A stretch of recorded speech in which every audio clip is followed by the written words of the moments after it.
Всем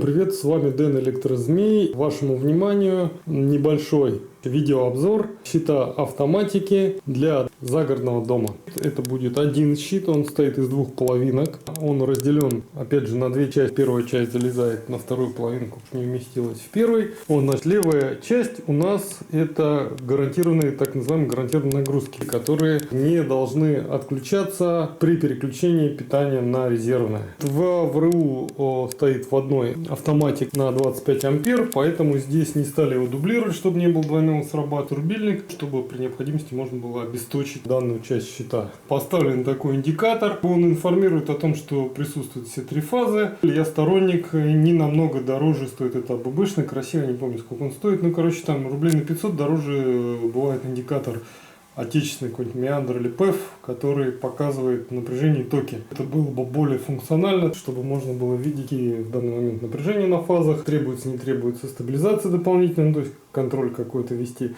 И в то же время посмотреть токи, при необходимости сделать перерасключение для того, чтобы не было перекоса фаз. Стоит кросс-модуль, недорогой отечественный, стоимостью там буквально рублей 500, очень удобная штука. Видите, из него выходит миллион проводов для того, чтобы распределить фазы по разным частям щита. То есть их можно, конечно, джампиками, то есть кое-где я тут делал там двойные, тройные подключения. Но на самом деле это не всегда удобно и бесконечное число раз делать джампы, то есть это не есть хорошо.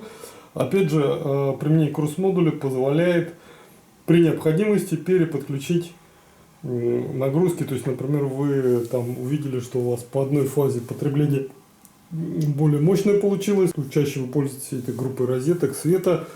И вторая, третья фаза, вот как раз при наличии индикатора это было бы видно. Можно потом аккуратненько открыть крышечку. Вот он открывается снизу. Открыть, и там вот даже лишние места есть еще свободные. Можно переподключить. Все, фазы распределились. Здесь я еще применил в нескольких местах распределительные вот такие блочки, такие как бы мини-кросс-модули. Но они рассчитаны на одно базовое подключение. И они разветвляют его, то есть поэтому называется разветвитель нагрузки. Включить через вот этот вот распределительный блок. Вот, потому что по-другому пришлось бы это все тащить сюда. И здесь просто только вот контактиков нету под нули. И опять же эти нули уже после УЗО, да, и тут фактически один выход. И как бы это неудобно. Это неудобно. Ну, обычные DIF автоматы, как использовано на схеме, то есть в основном под розеточные группы. Они объединены такой вот шинкой объединяющих, которые на 2P, она 2P-шная. Просто приходит два провода фаза и 0, толстенькие сюда, десяточки. И они разветвляются через эту шинку на 6 дифов. Значит, неудобство данного щита в том, что расстояние между динамиками, я уже в предыдущих видео говорил, стандартное 125 мм. Существуют точно такие же панели. Вот эта конструкция была, вот эта сама железка, рама и пластрон, это называется, ну, готовая панель монтажная. Они бывают уже сразу с расстоянием 15 см, то есть 150 мм. И там и в пластронах вот эти вырезы на другом расстоянии. При этом общие габариты всей рамы остаются прежние. Она влезает в тот же самый щит. Твинлайн, он идет отдельно. То есть рама отдельно или панель там с пластронами и ящик отдельно. Вот они идут стандартных габаритов, при этом между генрейками расстояния могут быть разными. Здесь они просто отодвинуты, потому что они будут закрыты у нас пластронами и заглушками. И вот эти вот блоки клемм верхний и нижний будет не видно. Я их чуть раздвинул, ну, чтобы хоть по краям был лишний простор. Вот. В идеале, конечно, этот простор нужен был между автоматами, между блоками. И не было бы вот таких вот мелких ктулхок. Но, к сожалению, не получилось у меня более аккуратно все сделать. Это пришлось бы там что-то натяжку. Кабели должны иметь некоторую слабину, там, чтобы все это не грелось при нагреве, не могло отключиться. Ну, то есть, как бы есть такие нормы. То есть кабель не должен быть в натяг. Ну и в принципе можно было, конечно, собрать все поаккуратнее. Опять же, используя и раму с более широким расстоянием между генрейками. используя клеммочки вот здесь. Достаточно недорогие, но очень качественные клеммы, проверенные уже годами моего использования. Это Онка турецкая, продается в электромонтаже, есть их официальный представитель. Вот, при этом они очень качественные. К удивлению, я уже с ними тоже сталкивался, я не мог нигде купить. Буквально недавно нашел опять там у знакомых контакты, кто в розницу продает оптовики, есть, кто продает Текфор. Они сами продают. Там большую сумму надо, большое количество заказов на большую сумму, признал. В общем, как-то все гиморно. В общем, буквально 11 рублей стоит всего лишь вот такая клеммочка отечественная. Оказалась очень удобная. Еще удобнее, конечно, использовать импортные клеммы такого плана трехуровневых. Они бывают желтые, синие, серые. И вот сразу подключается один кабель на один клеммный блок. Занимает всего лишь одно тоненькое место на динрейке. То есть сюда можно было в 3 раза больше поставить вот этих вот таких клемм.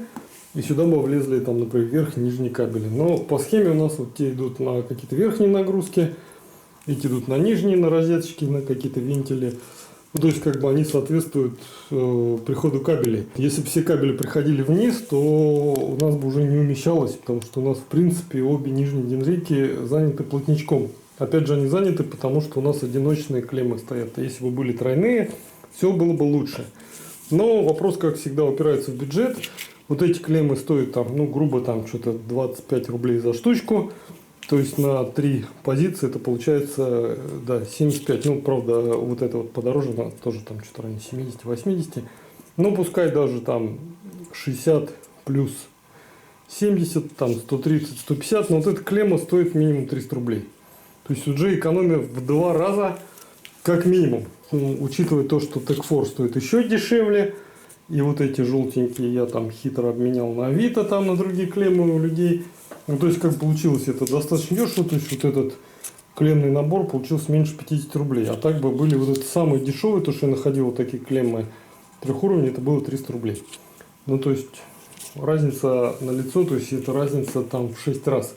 Заказчик не готов был платить за такие клеммы, пришлось собирать на этих в очередной раз. Если бюджет позволяет, да, я рекомендую брать трехуровневые клеммочки, АББшные, с желтым контактом земли. Они сразу идут здесь с металлическим пятачком, сразу, как все желтые клеммы, контактируют на динрейку, через динрейку идет общее заземление. Его, конечно, можно продублировать местами проводками, но в целом оно отлично все заземляется, как бы проверено тоже временем, все работает.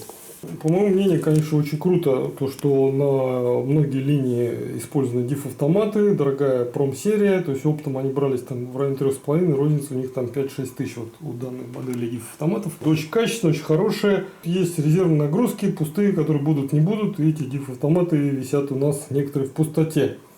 При этом на какие-то линии, там, которые через реле у нас идут, это вот обычные реле на 16 контактов, это на 8, умные реле KNX КМДТ, они идут через обычные автоматы, и они, значит, там на группу автоматов стоит одно УЗО. Как бы это не страшно, это нормально. Минус в том, что здесь, как бы, да, сделано красиво, здесь, если у тебя там по одной линии идет какая-то утечка, у тебя срабатывает только ее личный DIF-автомат. То есть все остальные линии остаются рабочие. Здесь же, естественно, когда на один УЗО, на один автомат УЗО стоит там, например, 8 линейных автоматов на какие-то группы, опять же, с каждой группы, там, с каждого автомата по несколько групп света подключено. То есть в одной лампочке будет утечка, сработает вот это УЗО и вырубит, скажем так, сразу там пол-этажа света. Ну, как бы я считаю, тоже это вот немножко такой, не то что неразумный, но нерациональный. То есть здесь мы сделали круто, а здесь сильно упростили. То есть обычно упрощают там в маленьких домах, люди экономят, не хотят там 30 тысяч на начинку счета выкладывать. И да, ставят одно УЗО, и там на нем 10 автоматов на все. Местами, как говорится, богато, а местами как-то вот блеска нищета в одном флаконе. Бывает, ничего страшного.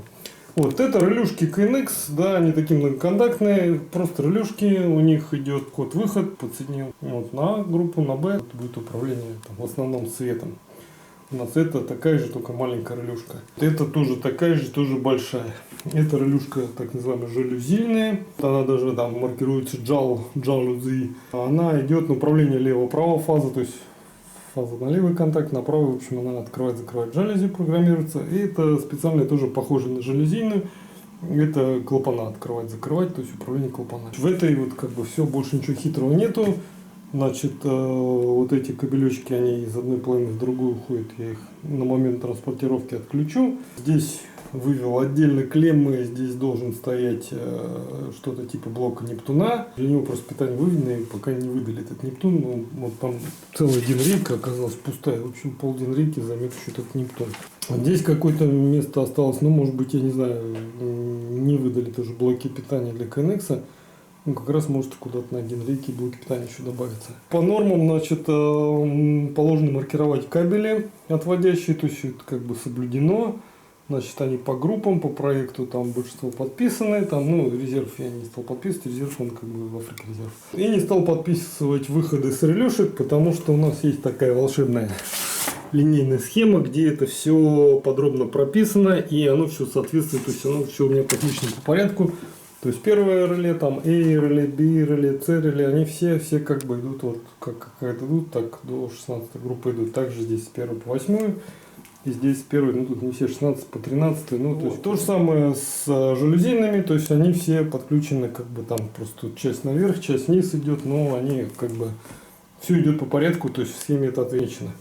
Вот, то есть даже если потребуется напечатать, мы просто распечатаем кусок схемы, заламинируем и приложим к счету как паспорт счета, то есть где что подключить. Единственное, здесь будут нюансы, здесь надо будет при программировании указать индивидуальный адрес на релюхах.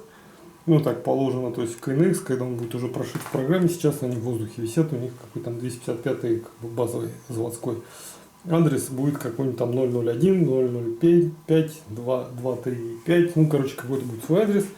И их обычно как бы маркируют, а в программе уже там будет все записано, что она делает. Щит такой силово-автоматный, то есть с автоматикой с небольшим дома. Да, и вот вторая группа, ну, в принципе, тут ничего тоже такого необычного нет. Вторая группа, это у нас не гарантированные нагрузки. Тоже на вводе, правда, более мощный автомат стоит. Вот 40-ка, хотя сюда можно было и слабее поставить, но все равно. Это просто рубильник, это не автомат.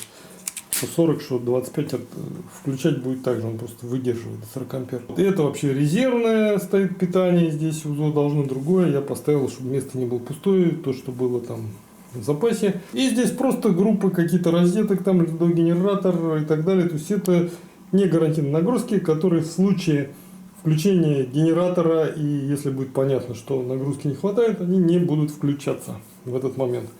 Вот все, ну и там просто резервная динрейка. Все это будет закрыто пластронами, будут напечатаны необходимые наклейки, пока это не согласовано, поэтому как бы вперед паровоза не бежим, не печатаем.